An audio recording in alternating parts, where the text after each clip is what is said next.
Hello, welcome to another edition of GOAZCATS.com Arizona football preview show. As always, I am your host, Troy Hutchison, joined alongside Arizona legend Joe Tafoya and Matt Moreno. And guys, last week, Arizona headed to Boulder, 6-0 ball game, got stopped on the 1-yard line on a first and goal off the one. And it was all downhill for the Wildcats. Gunnar Cruz goes down with a season-ending injury, blocked punt, pick six, and at the end it was all Colorado, 34-0. I don't know what to say other than that, but not looking good for Arizona, especially with the quarterback situation. Boy, oh boy, is it not ever looking good. 18 in a row. That's where we are at this point. I think last week they suffered what was probably the third most humiliating loss in recent history. The first being obviously Arizona State last year, and then we lost to NAU earlier in the year.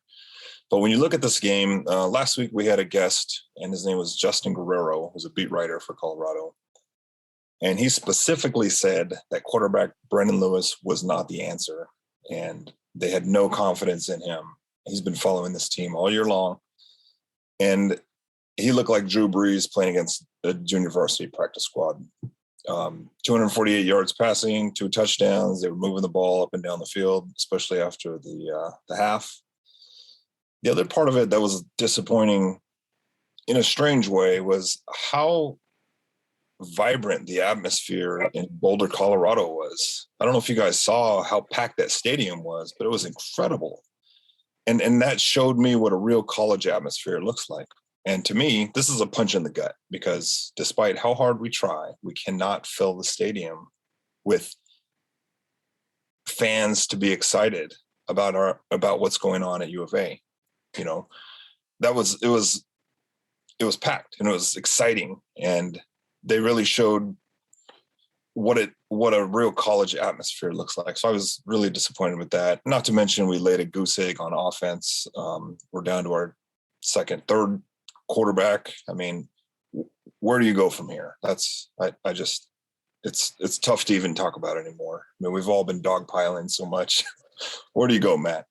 Yeah, I mean, it's just one of those things where even if you're a big Arizona detractor, you just go, this is not fair to this program. I mean, this team, the players, anybody involved, it's just they can never get their footing, and they have not been able to get their footing under Jedd Fisch. And obviously this goes beyond that, but it just, they can't ever get their footing this season. It feels like they get a little bit of traction. They find a quarterback with Jordan McLeod. He goes down. You go back to Gunnar Cruz and you say, okay, maybe this is, he had some time after his struggles to settle in. Maybe he's learned a little bit. Didn't necessarily look great leading up to the injury, and then he goes down. And so now you're just in this impossible position of, you have one scholarship quarterback left.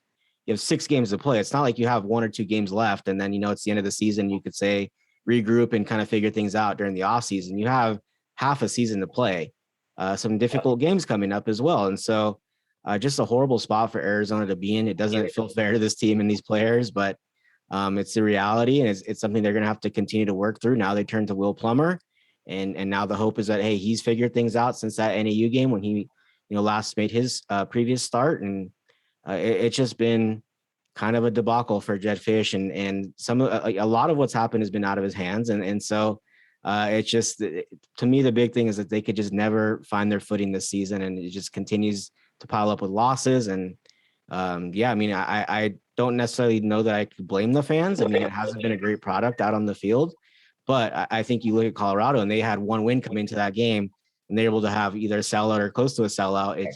It shows you what can be done.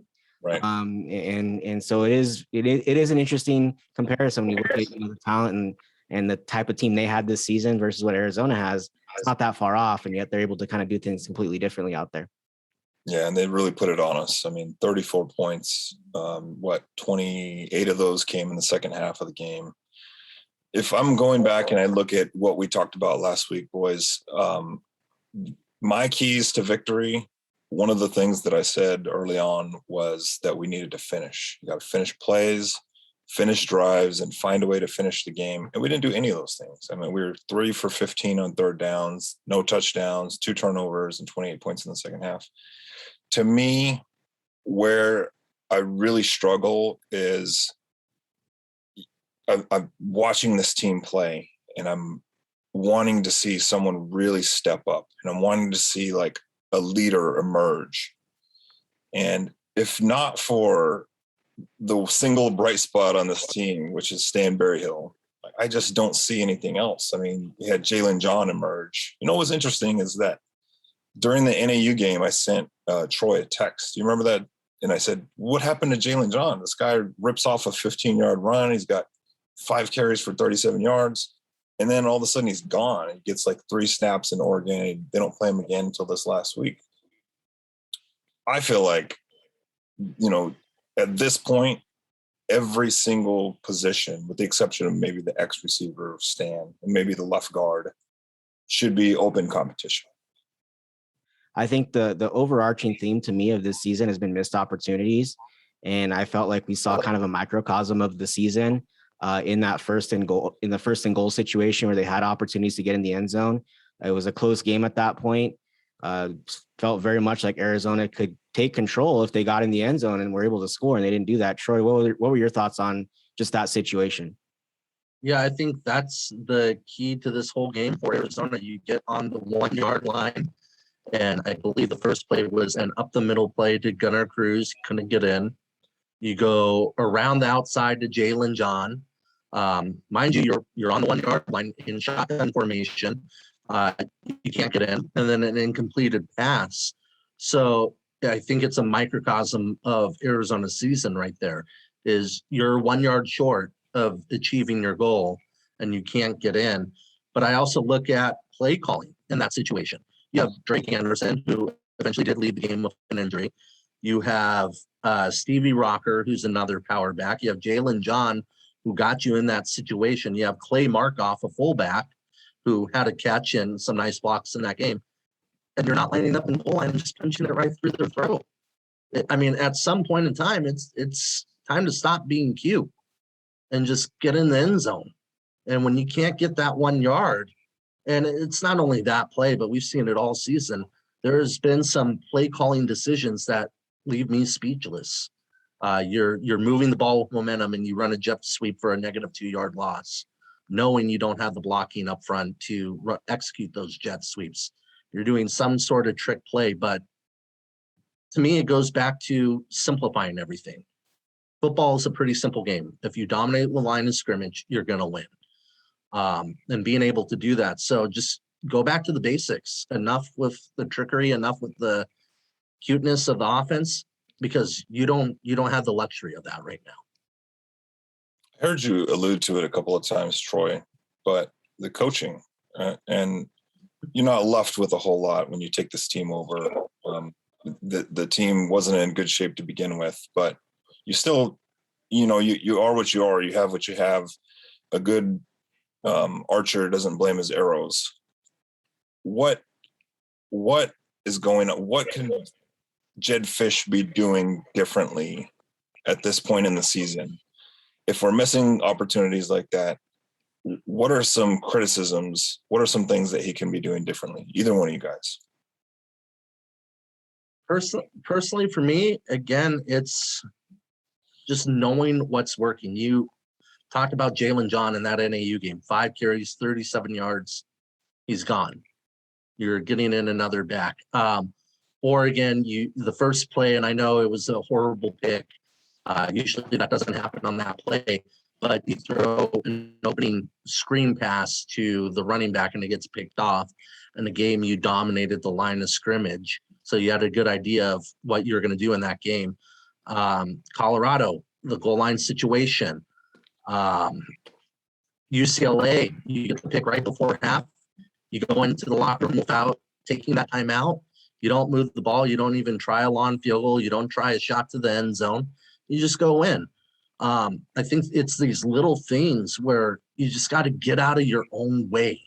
I think Fisch is overthinking it. I mean, he's known as an offensive guy, and a lot of these offensive guys, especially new-aged offensive coordinators, I know he's been quarterback coaching coordinator, but new-age coordinators, they like to think, I'm going to outsmart the other guy, when the other guy knows you're going to try to outsmart him. So just do what you do it well, and you're going to be fine. Don't outthink yourself. Yeah, that was going to be my point, was just don't overthink it. I think he's tried different things that have worked this season, and you go, oh, that was smart. That was a great decision.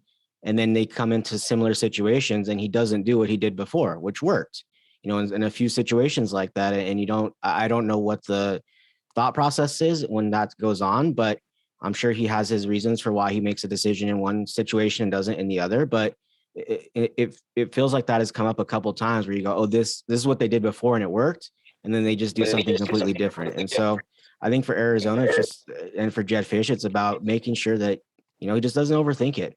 I think we forget that he is a first-time head coach. This is the first time he's making those decisions, and I'm sure there's an adjustment period for him as well.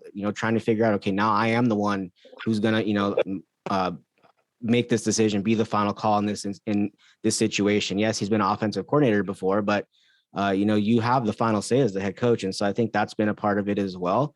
But I think the reality of the situation is this, and I tweeted about this and it got a lot of traction, and was we're getting to the point in the year, I think. And I know, Joe, last week you talked about, or maybe it was a couple weeks ago, you mentioned he gets a pass for this first season. And there's a lot of reasons why. And I do agree with that to a certain extent, but we're halfway through the season now. And to me, these problems are now starting to become Jed Fish's problems. I don't think you can just put them on the previous staff and just say there's a lack of talent. That's the reason for what's going on. I think you're reaching a point where these are now becoming this current coaching staff's problems, and they're going to have to work through those. And so I'm not someone who thinks Jed Fish should be fired. I know it felt like some of the responses to my tweet about that were that, yeah, he has to go. And I'm like, no, a coach needs a few years to get his own guys on the roster and build a team his own way. But I think this coaching staff now is getting to that point in the year where they deserve some of the blame for what's going on. And it's going to be their responsibility, to pull this team out of it. So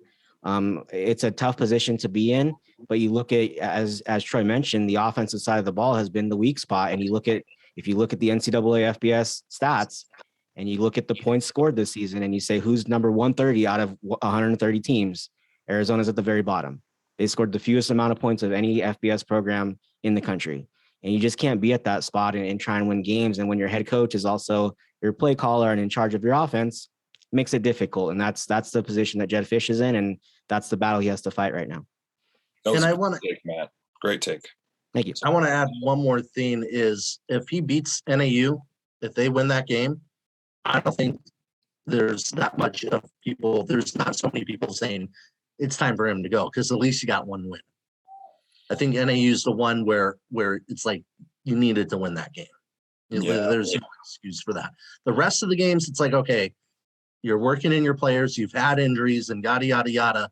But the NAU one, there's no excuse.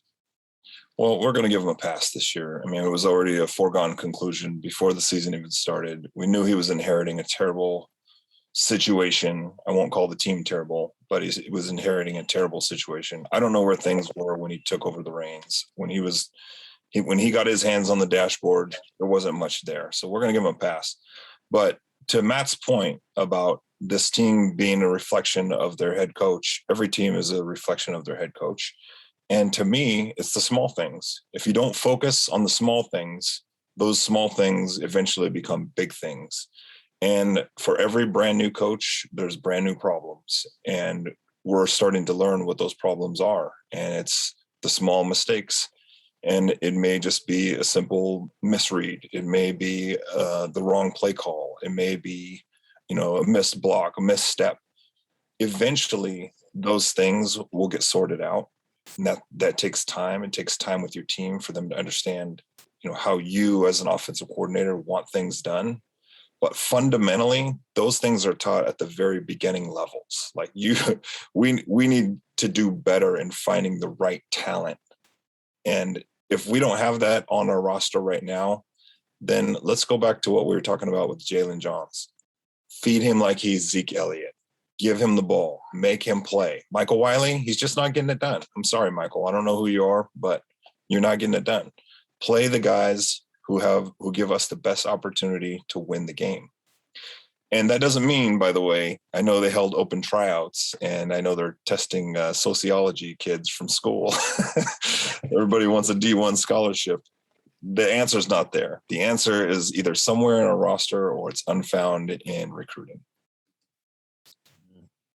So at this point in the show, we're going to go to a phone call we have received this week. And Matt, who was it that called in? Our favorite guy, AXA advisor. He came through again. Joe really liked his questions last time. Like I said, he's one of our longest tenured subscribers, has been around since I've been around and beyond that. So we always appreciate him giving us a call, and he always brings some great questions. So here's a couple of the questions that he has for us, one for Joe specifically, but I'll play them both and then we can kind of get into them a little bit more. Hey guys, AXA here. Hey, two-part question. First, the D-line has done a really good job, I think, for the most part, in stopping the run. But what are we missing to be a dominant run-stopping team?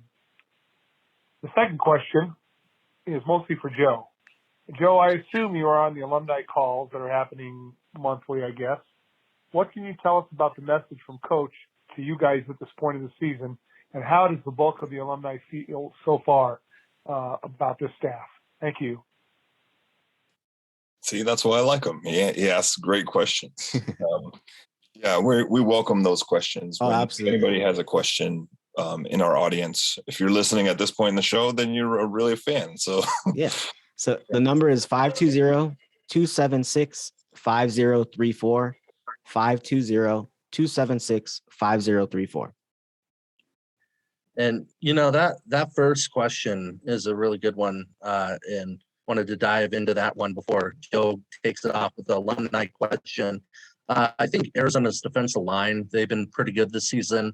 Had some issues with pass rushing. We see glimpses of it, but in terms of stopping the run, I think what's keeping Arizona from becoming a really good run stopping team to just an okay run stopping team is the linebacking core. I think you have a really good defensive tackle and Travion Mason and Keon Bars, and you have Harris Shan behind them. So you have some depth there. But at the linebacking position, you have a guy like Anthony Pandy, who's very good, Trayshawn Hayward, who's been through the battles, but you don't have that one guy that everybody fears in the conference that Arizona's had throughout its whole entire history, rather it be Marcus Bell, rather it be, Scooby Wright, rather it be Lance Briggs. Yeah, I mean, there's tons of linebackers you can point to, or groups of linebackers for Arizona for that matter.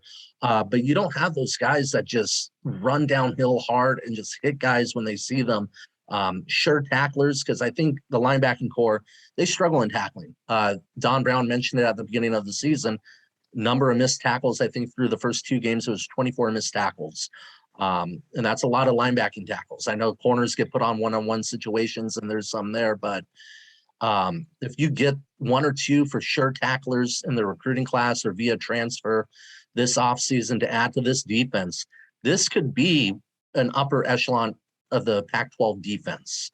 They have talent there, and Don Brown's done a terrific job with the talent that he has at coaching these guys up. But they're getting closer, but they're missing a few parts in that linebacking core. To me, the thing that's missing, and it's difficult to get these types of guys. I see it in recruiting, and you have however many 130 FBS programs chasing these same guys, is true beef in the middle.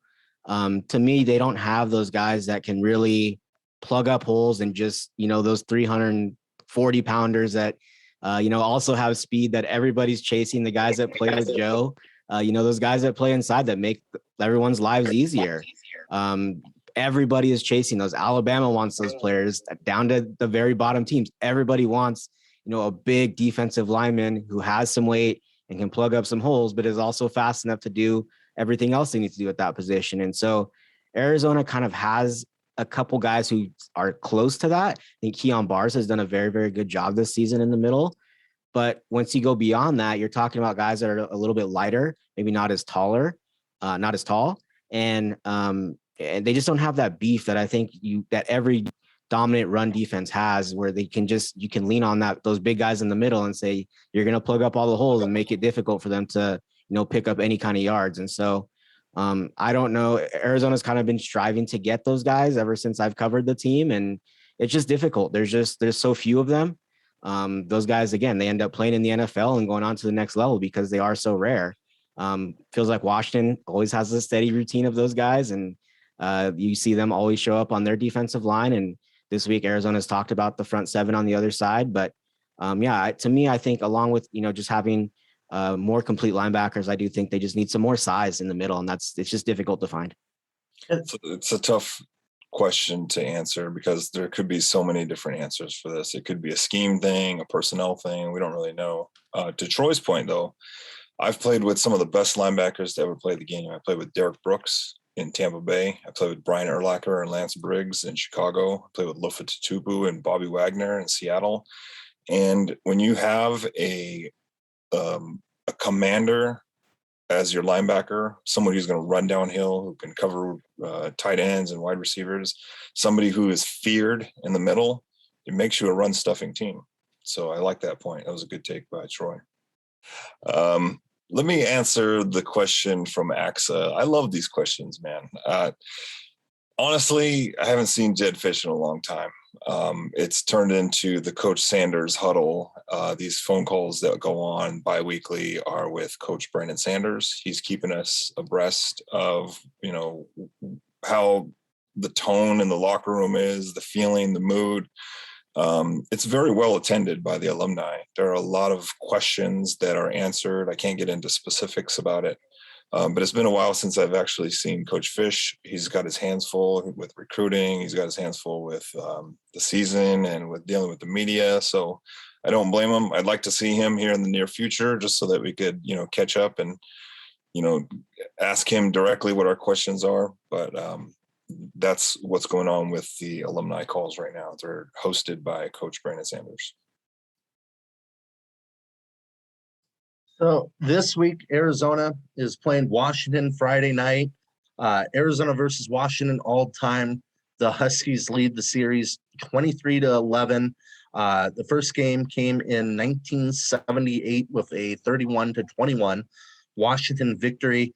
And the two teams have played in a lot of interesting, weird, and unique games, mostly in Seattle. When you think of that, Joe, you're a part of this game, the Leap by the Lake. Ortiz Jenkins going over the top. That really sparked. That was an exciting game. Yeah, a quarterback on their side named Marcus Tuiasosopo, who was essentially responsible for 70% of their offense, and he was just a really dynamic player to stop. And we were in a weird spot as a team where we could go one way or the other. We kind of had reached the precipice of whether we were going to be a good team or not. And Ortiz Jenkins in the last second of that game flipped over the end zone. If you're a U of A fan, this is burned into your memory. But if you're a UW fan, it's also burned into your memory. The Leap by the Lake. I live here in the Pacific Northwest near University of Washington. And if I ever put on my U of A hat, someone stops me and tells me they were at that game. It's incredible how people remember that. Yeah, that's one of many weird games at Washington. Another one, Arizona fans definitely remember the turf interception for Nick Foles on the team that came so close to a Rose Bowl. Washington battled back. Great game too. If you had a clear instant replay like you do today, clearly the ball hit the turf, popped up, pick six for Washington. Arizona loses. And then here in Tucson, Washington had control of the game. 2014, and decided instead of taking a knee to run the football. Washington fumbles the ball. Rich Rodriguez's team gets another opportunity. They go downfield, kick the game-winning field goal, and Arizona went on to win 10 wins that season. So a lot of interesting history between the two sides. Boy, oh boy. We're 0-6. They're 2-4. They're having a down year, let's be honest. And this game will be on at 7:30 Mountain Standard Time on ESPN2. I don't really know. Washington, they're looking at this game as a barometer, how to measure their future. They've been absolutely beat up this year on the ground. They cannot stop the run. They're at this point in the season, they're hell-bent on changing their style of defense. They're trying to figure out who they are at this point. They're trying to identify or come up with the defensive or team identity. And, I've seen recently they're starting to bring safeties down into the box and challenge teams to throw the ball. So what does all of that mean? it means we're going to see some different players in the game. We're going to see some younger players. They're looking towards the future too. This is what quote unquote would be considered a building year. On offense, it looks like they're a run-first team. They have senior running back Kamari Pleasant, who's 6.9 yards per carry. They got a redshirt freshman at quarterback, Dylan Morris, who has 8 touchdowns and 8 interceptions, and he's got like a 60% completion percentage completion. It's they're going to focus on the passing game early and probably abandon it early too. I mean, they got some decent talent at wide receiver. This program is in a rebuilding year under coach, what's his name? Jimmy Lake. And they're in a strange spot right now. UW is usually one of the powerhouse teams in the Pac-12. And this year, I don't know. I feel like, this is one of those games that when you look at the calendar early in the season, you're like, oh no, we're going to play Washington. And it's like, could this be the game? I don't know, Matt. Every week we're optimistic, right? Yeah, every week we come back and we're like, this is the week. This is the week. I don't know. I mean, it's such a strange team. And it's funny. You kind of echoed exactly what we heard from Don Brown this week, where he said he watching film of Washington, he feels like they're still trying to find themselves and they don't really know what they have. And so he pointed out the same things that you did, their running game, and he likes their quarterback. But like every program that isn't winning, it's always the quarterback's fault. And so there's been a big push for Sam Heward to take over, who's a 5-star, was a top 20 prospect, true freshman, has played in 1 game this season. There's been a big push this week, at least reading some of the articles from, the Washington media and stuff that's been going on up there. It's almost like Washington is treating this like it's almost a bye week for them, or, a chance to really kind of, take advantage of a team that is, down in the dumps. And so there's a lot of talk of, hey, is this the week you make that switch and you go from, a quarterback who's still young, but has thrown 8 interceptions to the superstar of the future. And so it'll be interesting to see if he gets in at all. If that is something that's genuinely going on within that program and they want to make that move to this quarterback who eventually I think everyone assumes is going to take over the starting job in time.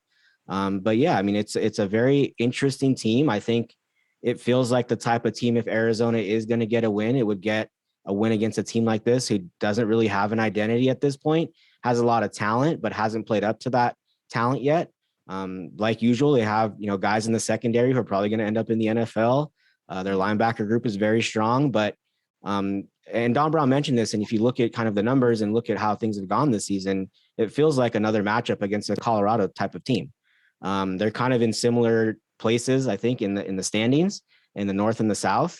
Kind of in the same situation where there's probably people who thought they were going to be better. I know for Washington, I think they received a couple first place votes in the preseason media poll. So there was a lot higher expectations for them than Colorado, but very similar seasons that they've had played out. And so similar styles, similar approaches, I think. So for Arizona, I think it's, hey, let's build on what we tried to do last week and weren't able to complete and try and turn things around and learn from, last week's game against the Buffaloes and try and turn things around against a team, which it wouldn't shock me to see Washington not show up. It just feels like that type of team right now where I could see a team like that who knows it has talent and knows it hasn't played up to par, overlooking a team like Arizona because they haven't won a game. And so I could see this being one of those weeks. I don't know that I'm super confident that this is the week it's going to turn around. I think there's a bigger plan in place that we'll maybe get to later in the season, but I could see it potentially being the case for Arizona this week where they can, pick this team off because there's kind of a mess going on up in Seattle. Yeah. And, Go ahead. You mentioned their quarterback play. I mean, 8 interceptions, 8 touchdowns, but Morris last season against the Cats put up 230 yards. So he does have experience against Arizona. Cade, the tight end, put over 100 yards receiving in that game. The running game, you mentioned that they have like 3 guys. It's not only Pleasant, but they have 3 guys with 200 yards rushing, but they have 21 turnovers. That's not a Washington football team. When you think of a Washington football team, they turn the ball over. And Jimmy Lake, you look at the defense, you mentioned it, Joe, they don't stop the run. These are his guys. I mean, yes, he's a brand new head coach, but he was there recruiting these guys. And so there's a lot of issues at Washington right now as well. Yeah. They are very similar to us. The difference is they have 2 wins. We don't. But they did lose a pretty sad game. The tone around here was dreadful. Let's say that, when they lost to Montana State. And we lost to NAU, so there are a lot of similarities. This one, to me, it just doesn't feel right. I know we're going to make our predictions a little bit later. I don't even know who's playing quarterback right now for us. Will it be Plummer? Are they going to throw somebody else in the game? We finally got a running game. It looks like it might be in a decent situation. And that's really our option now. But now they're going to focus on that and try and make us one-dimensional. So we start running the ball all day with Jalen Johns. They'll just bring those safeties down, put in the new personnel group that they're working on, and then they're going to force us to throw it. I wish we were at a different point in the season, Matt. I wish we were talking about how excited we were about this game, but unfortunately, I have to live here in the state of Washington, and I'm taking bets left and right that I shouldn't be taking about this game. And I don't like the way it looks for us. Yeah, and what we know about Arizona, you mentioned it, Joe, quarterback situation. It's not looking good. Gunnar Cruz is gone. Jordan McLeod is gone, and it's going to be Will Plummer in there to start the game again. He got the start against NAU. Obviously had a very rough start in that game. Behind him, if he goes down with an injury, as of right now, it's Luke Ashworth. It would be Luke Ashworth time for Arizona. Yeah. Are we sure about that? Is Luke going to play? Arizona plans for him not to play, but who knows? I mean, at that point, I think there'd be serious consideration to the quarterback turned receiver, potentially turned quarterback again, Jamari Joyner. I think if you get down to no scholarship quarterbacks, I think you have to revisit that plan. I don't think it's what Jed Fish wants to do. Listening to him speak earlier in the week, he mentioned, they feel like playing receiver is enough for Jamari Joyner, but they are going to have a contingency plan in case Will Plummer does go down. And so I think it sounds like the plan is to get Jamari Joyner at least some snaps in practice, get him some work, at quarterback in case they do run into an emergency situation. Talking to Will Plummer, he says that there's a lot of confidence in Luke Ashworth if he does, have to eventually take over. He is one of the two quarterbacks that was here on day one when Jed Fish arrived. So he does have that working for him. But I think it would be an interesting situation for Arizona if Will Plummer does go down for whatever reason. Obviously, has already been injured at one point in the season.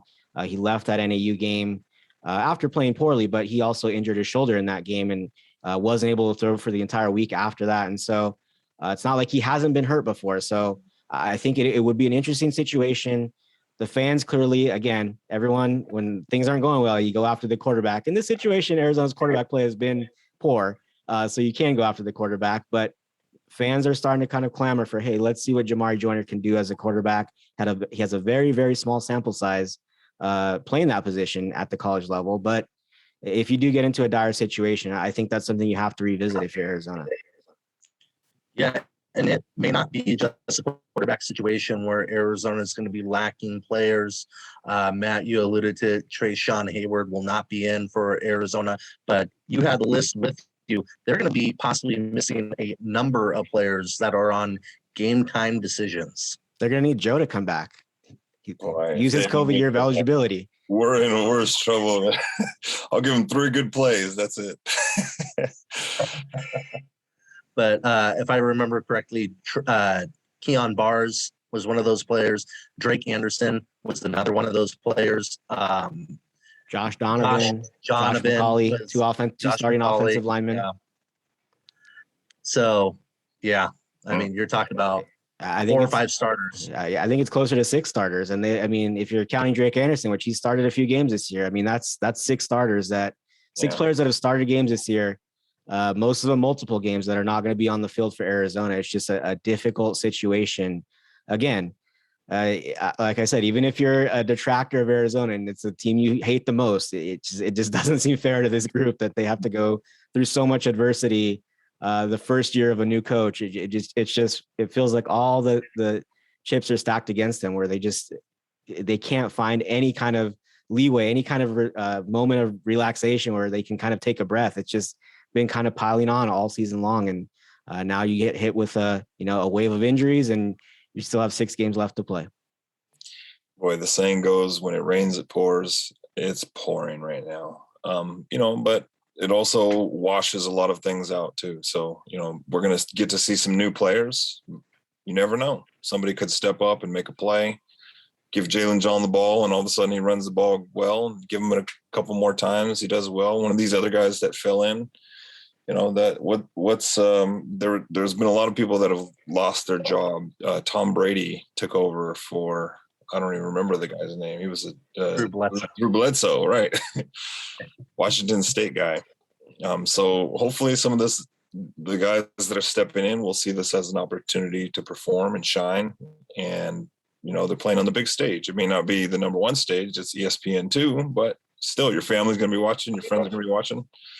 Let's see what you got. Next man up. Mentality. Yeah, it's the little things. Little things become big things. We got to do better on first down. Let's make it a manageable game. You get a couple of yards on first down, give your quarterback and your offensive coordinator a lot more options. It just feels like on first down, I don't understand why we're putting ourselves in these situations where we're going to have to play from behind. So little things become big things. Let's focus on the little things early on, start establishing that run early, and, keys to victory, wear number 21. And that's Jalen John. I'm telling you guys, there's something special about this guy. He's one of the top recruits out of the state of Oregon. He's a stud, put it that way. Well, I think people forget about him, and I kind of forgot this about him, is that he did have offers from USC and Oregon. It wasn't like he picked Arizona because it was the only option on his list. I mean, he had some pretty big offers on his list. And so he's always been talented. It's just been a little bit difficult for him to kind of work his way up the depth chart so far, but he's going to get his moment. I think this is his chance to really show what he can do. And honestly, if he's up to the task, and so far he's shown that he has been, this could be his chance to take over the starting job and just be the guy for the next couple of years. So I think it's a big game for him personally. I do think they're going to lean on him a little bit more. I think he's shown everything he's needed to earn some more carries. And the one thing I know me and Troy talked about this earlier in the week, and I keep coming back to it, is you just look at the stats when it comes to his loss of yards. He just doesn't lose any yards. Everything is positive with him.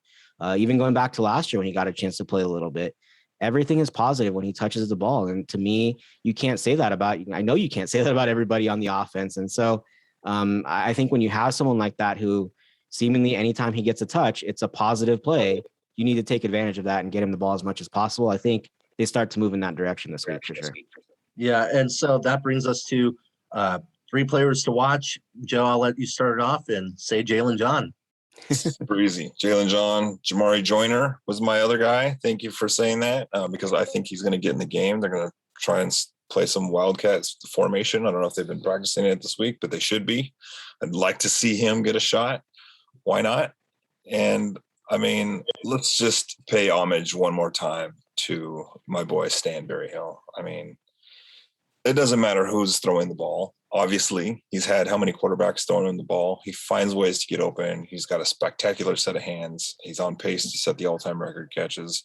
I just can't say enough good things about this guy. He's got such a tenacity and a will to win. I think if we could just glom onto that and find a way to get him the ball in those critical situations, throw the ball to Stan. I thought Joe was going to go with the triple JJ and with Jamari Joyner, Jalen John. I was like, was Jalen Johnson going to be the next one? But for me, I think not assuming, but if Josh McCauley doesn't play, they're going to go to Josh Baker at center. I would pick him as one of the guys because I think, I mean, you have a relationship that's been built with Josh McCauley, who's been around for years. Obviously, Will Plummer worked with him last season as well. And on the second team, he gets a chance to work with Josh Baker a little bit, but that's going to be an important part. You can't have, I keep coming back to this. I think Arizona's going to win when they play a clean game. I don't think there's any big secret about what's going to happen, or there's not going to be anything fluky. I don't think. I think it'll be because Arizona played a clean game and did what they're supposed to do when they get their first win. So you can't have mistakes. You can't have that center quarterback exchange issue going on. And so I think that's going to be an important person for this week. If Josh McCauley can't go, to have, a second year freshman like Josh Baker at that center spot is going to be key. I know this is an easy one, but Will Plummer, I think we just have to see something more from Will Plummer. He's been saying all the right things this week. He's been saying, I'm more confident. I feel more comfortable. I have a better grasp of things. I'm healthier. He said all the right things, and now he has to go out there and show it and show that he really has improved, has a better grasp of the offense, and has a better handle on things. I think that's going to be key for him, to moving forward. He wants to build on this week. He now knows. I think there is going to be some positives to him knowing, hey, I don't have to look over my shoulder. I think he knows, hey, I'm the guy because I am the only guy. And so I think that that'll take some pressure off of him and let him relax a little bit. And I'm really interested to see what he's able to do. I've always said he's probably more of a freelance type of guy. Being in a very rigid system, I don't think suits him the best, but I think he's adapted pretty well. And so we'll see what happens. And if he's able to, lead this offense and get them in the end zone a few times. But defensively, I think Anthony Pandy is someone I want to see how they use him, because he's their tackle leader. He's one of the top tacklers in the Pac-12. Do you ever try him out at middle linebacker? Do you move him around a little bit, or how do you use him? I think he's someone, there's been a few different guys at linebacker over the last several years at Arizona that, even going back to someone like Scooby Wright, when you have that talent, moving them all over the place and using them anywhere you can to make positive plays is a big deal. And so I want to see how Arizona does that this week, and if Anthony Pandy can continue to have his strong season. Yeah, I mean, I think you guys hit on the two main ones with Will Plummer and Jalen John. So I'm going to go with the offensive line. Washington struggled to stop the run. They've allowed a lot of runs, like Joe was saying. They've allowed a lot of rushing yards. I know Arizona's banged up, like we were saying, but you got to be able to beat them up front. That's all about time of possession right there. Defensively, I'm going to go with Travion Mason. You need to stop Washington's run. Just as much as you need to run the ball, you need to stop their run. Travion Mason needs to have a big game for Arizona to be able to be in this ball game and make it a competitive game, possibly win the game as well. And then lastly, I'm going to go with Booby Curry. I feel like this guy is on the cusp of having a big breakout game. He's been pretty good all season long, pretty solid all season long. 2 touchdowns against NAU, had a few nice catches against Colorado and throughout the season. I'll look for Booby Curry to have a big game come Friday. So as always, thank you guys for joining us. Be sure to check out our updates throughout Friday night's game, Arizona versus Washington, post-game article reaction from Friday night, and see you next time.